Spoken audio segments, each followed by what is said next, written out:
என்னோட ஃபேவரட்டான அம்மன் சாமி லிஸ்ட்டில் இப்போ என் லைஃப்பில் இவங்களும் சேர்ந்துருக்காங்க. இந்த சாமியை பற்றி என் அம்மாட்ட கேட்கும்போது நிறைய பயப்படுத்துகிற மாதிரி தான் சொல்லியிருக்காங்க. அம்மனுக்கு வந்து பொய் சொன்னால் பிடிக்காது, நிறைய கோவம் வரும், சாமிக்கிட்ட எது கேட்டாலும் அப்படியே நடக்கும். ஆனால் அதை நீ கேட்குறது நியாயமாக கேட்கணும், சும்மா பொய் சொல்லக்கூடாது. சாமிக்கிட்ட போய் ஒன்று நீ கேட்குறது நியாயமாக இருந்தால் கண்டிப்பாக சாமி கொடுக்கும் அப்படிலாம் நிறைய சொல்லியிருக்காங்க. ஸோ அதனால் எனக்கு இந்த சாமினா கொஞ்சம் பயமாக இருந்தது அன்டில் நான் இந்த கோயிலுக்கு போகிற வரைக்கும். இப்போல்லாம் அந்த பயமே இல்லை. எனக்கு வந்து எந்த கஷ்டமாக இருந்தாலும் இந்த சாமிக்கிட்ட சொல்லி புலம்புறது எனக்கு இப்போ ஒரு ஹேபிட்டாக மாறிடுச்சு.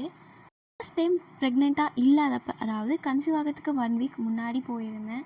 அவ்வளோ அழுந்து புலம்பி வீட்டுக்கு திரும்ப வரும்போது ஏதோ ஒன்று நடக்க போகுதுன்ற ஒரு மைண்ட் செட்டோடு நான் திரும்பி வந்தேன்.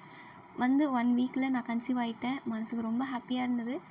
அப்புறம் ப்ரெக்னெண்ட்டாக ஒரு 6 மந்த்தில் நான் சாமிக்கிட்ட போய் தேங்க்யூ சொல்லிட்டு வந்தேன். இப்போ ரினியை கூட்டிகிட்டு போய் திரும்பவும் ஒரு தேங்க்யூ சொல்லி ரினியை சாமிக்கிட்ட காமிச்சு ஒரு ஆசீர்வாதம் வாங்கிட்டு கூட்டிகிட்டு வந்தோம். ரினிக்கு இந்த மாதிரி க்ரீனரிஸ்லாம் ரொம்ப பிடிக்கும். ஸோ அவன் ஜாலியாக விளையாண்டுட்டு இருந்தான். இந்த கோவிலில் பார்த்திங்கன்னா பொதுவாகவே ஒரு 10 to 15 பேர் தான் எப்பயுமே இருப்பாங்க. ஏன்னா அமாவாசை பௌர்ணமி அப்போ தான் இந்த கோவில் ரொம்ப ரொம்ப ஸ்பெஷல்.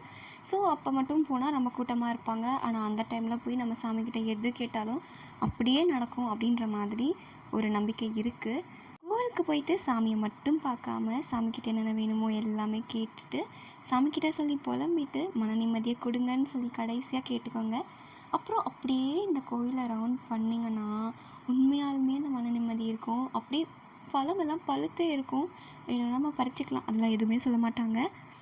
ரொம்ப நிம்மதியாக இருக்கும். ரினிக்கு இதுதான் கவ், இதுதான் வந்து க்ரீன் கலர், இதுதான் வந்து மரம், இது செடி, இது பைப்புன்னு சொல்லி ஒன்று ஒன்றா காமிச்சிட்டு அருண் ஜாலியாக அவனை தூக்கிட்டு போயிட்டுருந்தாங்க. நான் அப்படியே எல்லாமே கவர் பண்ணிகிட்ருந்தேன்.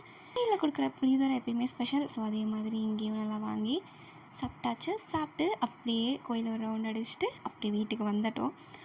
உங்களுக்கு இந்த கோவிலுக்கு போகணும் அப்படின்னா திருவண்ணாமலை டு சென்னை ஹைவேஸில் இந்த கோவில் லொக்கேட் ஆகிருக்கும். கண்டிப்பாக நீங்கள் திருவண்ணாமலை கோயிலுக்கு எப்போல்லாம் வரீங்களோ அப்போல்லாம் இந்த கோயிலையும் பார்த்துட்டு வாங்க, ரொம்ப அழகாக இருக்கும்.